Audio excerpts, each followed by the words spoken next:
Welcome to the Aquest Podcast. This is a special edition. Conversations with and for the Irish authorised funds industry with your host, Daniel Lawler. This episode specifically is inspired by Funds Ireland MiniCon, a virtual conference taking place week commencing the 2nd of November 2020 and for the funds industry. CP86, the final chapter, Transforming Challenge into Best Practice. RSVP over at www.fundsirelandminicon.com.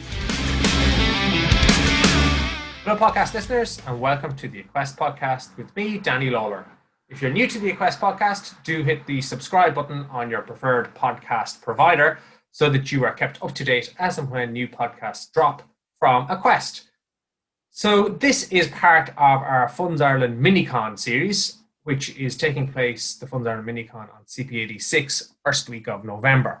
If you haven't yet registered, my God, get on it, guys. It's free to do so. You check out fundsirelandminicon.com, hit the RSVP button, enter a couple of details, and you are in. Get yourself also a wonderful digital goodie bag. For this episode of the Aquest Podcast, I'm chatting with Michael Tuohy, who is in the Dublin office of Mazars, and Arnaud Barosi, who is in Luxembourg, also with Mazars. And I guess the topic for this is interesting. It's what happens when things go wrong. So a bit like people don't really want to talk about death and wills, people don't really want to talk about what happens if you have a breach or you have an issue in particularly a funds manco. What happens from the regulator's perspective and how do you manage that process so that you're trying to get out the other side with your life intact. So the guys from Mazars are joining us. They're going to run the session on the Thursday, 5th of November, about what happens when things go wrong. And for this podcast then, we're just talking about what people can expect from that session. So we talk a bit about risk mitigation programs, how they are becoming a more normal part of the supervisory process and the life experience of anybody in the regulated industry. So no need to fall apart if you get one, but you want to manage the process. If you kind of stumble there, you can find yourself being asked to produce an independent experts report, which the central bank would require firms to do, hire an independent firm to perform this assessment. So we talk a bit about that. And in the session on the 5th of November, we're also going to have Muireann Reedy from Tilnusa. She's going to talk about the Administrative Sanctions Procedures, the kind of do's and don'ts, the things that firms who get through that process well, if that's the right word, the things that they do and how they approach it, so that you can learn from that. And if you end up in that position or see it happening, that you have an idea of how to manage the process. So that's the topics. That's what we're going to cover in this podcast of the this episode of the Aquest Podcast. Even hope you enjoy it. As I said, if you aren't already registered, get on to fundsirelandminicon.com and put your name in the hat for the CP86 MiniCon. Right, on with the show. Hello, Michael and Arnaud. Very welcome to the Aquest Podcast. Great to have you guys here. Good morning. Morning, Danny. Thanks for having us on. Well, I said great to have you. We know that one of the sessions that we're looking at the CP86 Funds Ireland MiniCon is all around what happens when things go wrong. I guess it's the kind of topic you hope you never have to get too deep into, but can land at your doorstep by hook or by crook. So very interesting to cover it in CP86 MiniCon and give people an idea for at least where they start should they find themselves in this situation. So Michael, what is it that at the session you're hoping people who attend will get from it? How are you going to make them better people? Thanks, Danny. Look, I think from my point of view, I'm hoping those listening in will get a view, I think, really into some of the matters that we're certainly seeing in relation to addressing RMPs that obviously we don't want anyone to have to deal with, but there is, a likelihood that down the road they will have to deal with it at a point in time. It is relatively new ground for the asset management sector, obviously specifically so in Ireland, and so that's why we're delighted to have Arnaud on the line. He was a director in our asset management advisory practice in Luxembourg. Just from my conversations with Arnaud to date, I think the CCF in Lux are probably a tad ahead of the CBI in terms of the quantum of reviews. They don't call it R&B programs, but they call it letters of observation. So I suppose having his perspective from a Lux point of view would be interesting as well. So I suppose that's probably the main points that we're certainly going to be focusing on. during the MiniCon series. Great, and always great to get that perspective from abroad, particularly our friends in Luxembourg. We're always really interested to know what those guys are up to. So very useful to get that input. And you're right, when it comes to risk mitigation programs, I guess if you are in a firm, a ManCo, and there's a breach or an issue of some description, it's the RMP that tends to be the first port or the regulator, the first thing that you'll see. And they're more prevalent. Like, I mean, it is more normal to see a firm, a ManCo, an asset management firm, get a risk mitigation program. Yeah, certainly. I think it's probably a fair assessment to make. Like, albeit that it is a relatively new concept for the asset management community, but we've definitely seen more RMPs being issued to ManCos within the last 18 months. I suppose we can't lose sight of the fact that this has been there for a very long time in the wider regulatory environment in terms of the banking and insurance sector. So the CBI are certainly well versed on the RMP process, and I'm sure they'll be talking to their colleagues in banking and insurance. So I suppose in their eyes, I'm sure they already have a preconceived concept of how they perceive ManCos should be managed and how they should address any RMPs that are going to be issued to them. So I suppose it is going to be more and more prevalent. Yeah, and I think from my perspective, Michael, that's right. I think that risk mitigation program is a fairly normal tool that supervisors use in other sectors, whether it's banks, and I think using it and seeing it more in the asset management industry is maybe just more a sign of the maturity of the industry and maybe the maturity of the regulator's approach to the industry, rather than a sign that there's more going wrong with asset management firms than there was in the past. How are things in Luxembourg, Arnaud? You have these letters of observation. Are they kind of normal enough for firms to get them after an on-site inspection? Is it a fairly well-worn path in supervision in Luxembourg? So the point on the Luxembourg point of view, especially since the issuance of the ESMA opinion back in 2017, where the ESMA clearly said for national authorities to do some further supervision on asset manager, then CSF issued a new circular back in 2018, which clearly sets what they do expect in terms of substance oversight management bodies' duties. And therefore, since I would say 4 or 5 years, from a Luxembourg point of view, CSSF first hired significantly people from the industry on the on-site inspection side to supervise and do some on-site inspection to asset manager. And again, one of the outcomes, so they do have a clear life cycle how to run an on-site inspection. And you have the outcome is to receive what we call in Luxembourg the letter of observation, where based on the subject on the on-site supervision, CSSF do address some observation, which can be significant, and do expect from a specific timeline to get a response.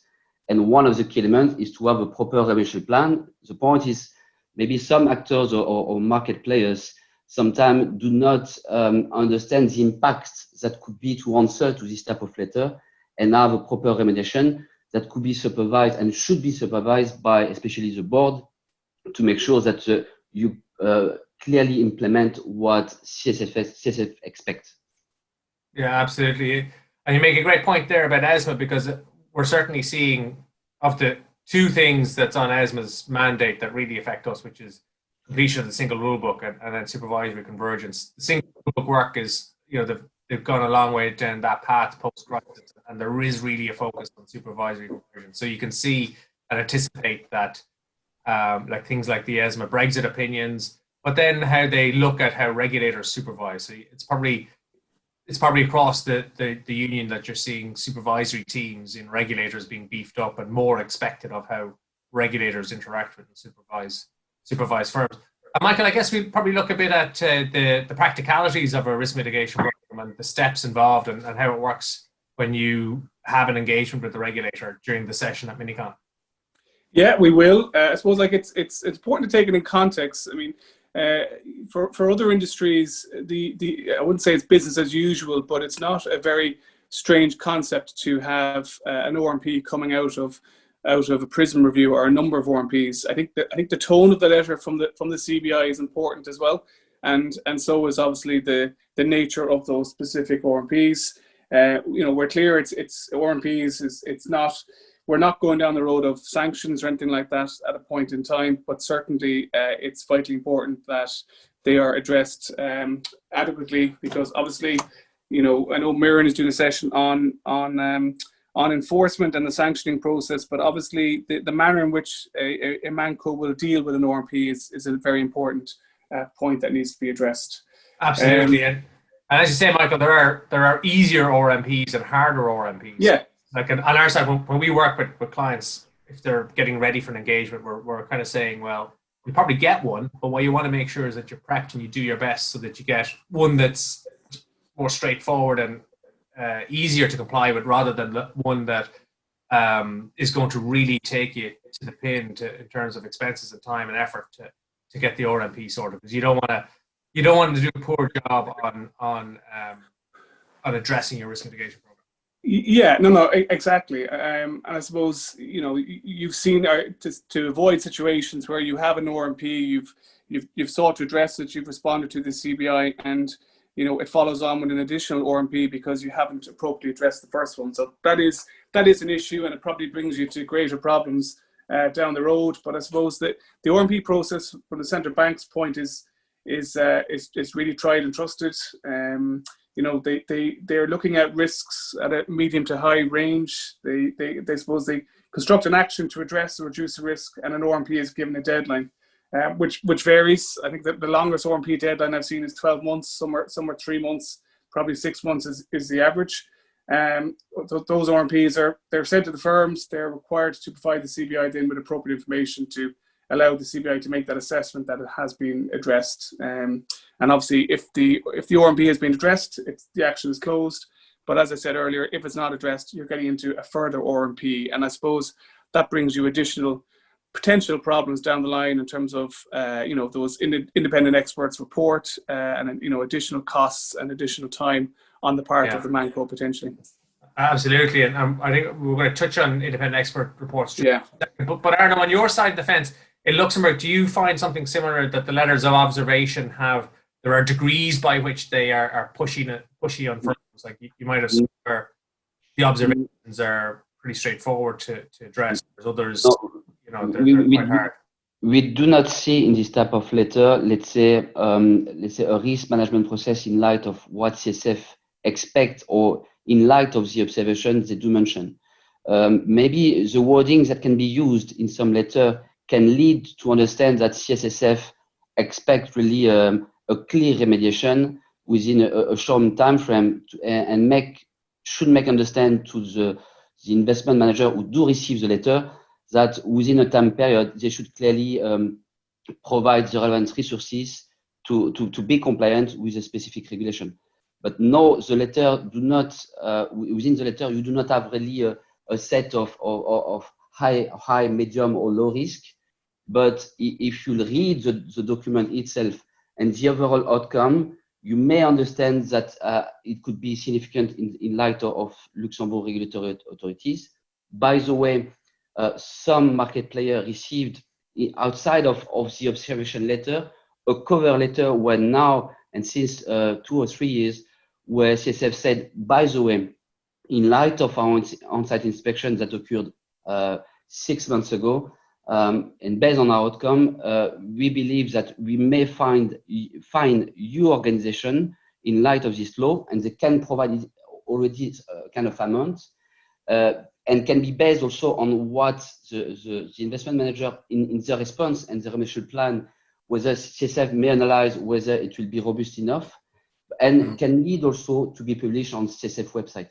So I think it's a kind of different approach. I think CSF, of course, do have a risk-based approach to analyze, let's say, the outcome and of the organization and the governance of an investment fund manager, but you cannot see it clearly within the outcome and within this letter. Yeah, okay, and that's an interesting point there. So there might be a letter of observations, but it might lead you down to, might even lead down to a fine or a public admonishment if it's published on the CSSF website or something like that. I guess in Ireland, Michael, the next step after a risk mitigation program, what we're starting to see emerge are this idea of the independent expert reports, which is another topic that you're going to cover at the MiniCon session? And we've done one or two, and doing one or two at the moment, Danny. So an independent experts report, it's kind of akin to, but a little bit different if you look at the banking and insurance spheres, to a skills persons report. We've seen the UK regulator do a lot of those over the last 5 to 10 years, and we're now seeing the Irish regulator, the Central Bank of Ireland, do more. I suppose really, an independent experts report obviously provides assurance to the stakeholders. It's obviously commissioned by the company's board, but it's really looking for an independent assessment of a specific function of the Manco's operations, or a specific set of regulations that the Manco has to comply with. And obviously it's assisting the board in assessing whether further actions are required to address those issues identified. It can be a tool that the central bank use, and I suppose it can come out of a number of things. Obviously, thematic reviews is one point, but errors identified, self-identified errors, repeated errors. I suppose it just increases if you would put it on a barometer of concern for the CBI, it's just moving up and up. And we have seen as a tool the central bank are using is where they go out and ask a Manco to engage an independent firm to carry out a review of a specific matter. So yeah, we are seeing more and more of them being applied by the central bank, and maybe capacity on the central bank and resources as well is an issue, and this is, I suppose, a useful tool that they have at their disposal. Well, that's it, isn't it, Michael? It's another tool in the supervisory toolkit. So if your rules and guidance haven't put a firm in the right place, and the risk mitigation program hasn't, then before you go to something like an admin sanction, this is kind of the next step to try and nudge, beat, or otherwise encourage you into the right place. And I get, well, you can set me straight here, but one of the reasons you would, as a firm, rather not have to go through an independent expert report is that they're pretty expensive. That's kind of one of the sticks there to keep firms on the straight and narrow, make sure they do a good job on the risk mitigation program first time around, rather than having to go down the independent expert report route. They're absolutely, they can be expensive, and obviously that depends on the quantum of what's required in the scope of the review, but for sure. And also then, as well as the cost, it's the time that you are taking away your kind of key operations people on a day-to-day basis from running their business to having to deal with to an assessment like this. So I would have said yes, cost, it's something that if Mancos can avoid, they should, and also time that eats away at their frontline staff. Yeah, costly in terms of resource, time, and obviously then expense as well. And Arnaud, is there something similar in Luxembourg? Do they have this ability to require experts from outside to come in and perform an assessment?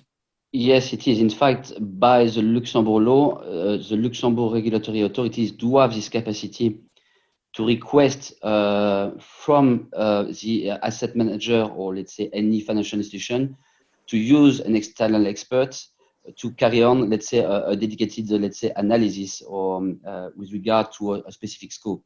We have seen it in the past for banks. So far, to the best of my knowledge, I think CSF didn't use this capacity for asset manager. But of course, that's in the toolkit, as you mentioned, of the Luxembourg regulatory authorities. Yeah, and as we see more supervisory convergence, you can kind of and I suppose the central bank, they do it isn't a case of just go and instruct a firm. Obviously, the central bank want to know who that firm is, their experience in the market to carry out such a review, and also then a big part of the biggest part of the project that we find is getting that scope of work agreed and the specific testing approach, and that's something that the central bank do want to have an input into, particularly in relation to the scope. And you may find it takes a couple of iterations before that scope and approach is finalized and ready to go, and all parties are on board with. Yeah, I wonder, did they view it as outsourcing what they would otherwise have done? Yeah, they certainly will have, because they know about supervision, so they'll certainly, having gone that far with a firm doing risk mitigation programs, they'll know what they want covered in that independent expert report. Yeah, absolutely, and I suppose it's probably a fair assessment to make. Yeah, for sure. And then, should your RMP and your independent experts report not land you in the right place, then I guess the the next protocol is the Administrative Sanctions Procedure. And we're in really in, Dylan Eustace is going to join that part of the session and talk through the sanctions process, the kind of things that will have gone wrong to end you up in there, and give some insight into her experience of guiding firms through this, both in terms of your mindset to it, how you approach it, whether you fight everything tooth and nail or whether you are a little bit more nuanced than that, how you try to manage yourself for the best outcome, the other side of it, and just how you get through an admin sanctions process in a way that gives you the best possible outcome. I guess that's what's intended to cover in that last session on your day in MiniCon. I think that's right, Michael. Yeah, that's right. Obviously, we're delighted to have Miran on board, and she's far better placed than us to talk about enforcement. Obviously, we are doing quite a bit of work in that RMP space, and you're right. It isn't a sanction, Danny, but certainly not dealing with it right is an aggregating factor in any enforcement process. And I know the CBI issued a guidance paper on that, on enforcement process last year, and that's one of the key messages they conveyed in that as well. So we're really looking forward to listening and hearing to what Miran has to say in that regard. Yeah, absolutely. No, she really knows her stuff, and you're right. Yeah. Guidance note. The thing that I took from it was how much is expected of you just to meet the standard, let alone to get, in the good books where you get a reduction on the sanction or paring back on the sanction. Just to meet the regulator's expectations, you really have to be open and forthcoming and in the information that you give and what have you. I guess in Luxembourg, Arnaud, you probably see something similar in terms of some sort of a sanctions procedure where it's not that it's voluntary, but it's not a full court process either. Yes, it is. Yeah, it is. But just to come back to in terms of how we should advise asset manager, of course, advise them on how to get prepared about receiving this type of letter or risk mitigating program, and be sure that you have the relevant resources to provide a proper response to the regulatory authorities. What I've done, and I had a chance to work with different asset managers in Luxembourg, is to get prepared to on-site inspection. So we do a lot of mock simulation to get them prepared about this life cycle of an on-site inspection. Mainly on governance, where you do cover all the subjects, even anti-money laundering, and that's a key element. I think asset manager, but also other financial institutions, should get prepared about this type of event in the full life cycle, because you have really some step to fulfill, and that's a key element. Yeah, absolutely, and what we see on our side, we do work with firms getting ready for them, and we give them a pretty hard time. And if they're doing an interview, we really go to town and try and make the experience as tough on them as possible, so that they know what to expect and they perform well, and then that hopefully lands you with an easier risk mitigation program rather than harder. So I think we're put up there. Don't want to ruin all the surprises for the. On the 5th of November is the session about it. It's broadly titled "What Happens When Things Go Wrong." Said it's looking at these issues that, from a supervisory perspective, firms hit now and again with the regulator, risk mitigation programs, independent expert reports, and admin sanctions procedures. It's on Thursday, the 5th of November, 2 p.m. Irish time, 9 a.m. Eastern. You're not already registered to attend the CP86 Funds Ireland MiniCon. Get on it, guys. Check out fundsirelandminicon.com or SVP button, fill out the form, and you are in. It's free to join the conference, and not only is it free to join the conference, but you get a wonderful free digital goodie bag as well, with a couple of €1,000 worth of gifts and goodies in there for you to enjoy, in addition to all the wonderful content we'll be having at Funds Ireland MiniCon first week of November. So listen, we catch you then at Funds Ireland MiniCon. In the meantime, thanks very much for listening to the Aquest Podcast. You've been listening to the Aquest Podcast, a special edition. Conversations inspired by Funds Ireland MiniCon. RSVP at www.fundsirelandminicon.com. For more information about Aquest or Daniel Lawler, visit www.aquest.ie.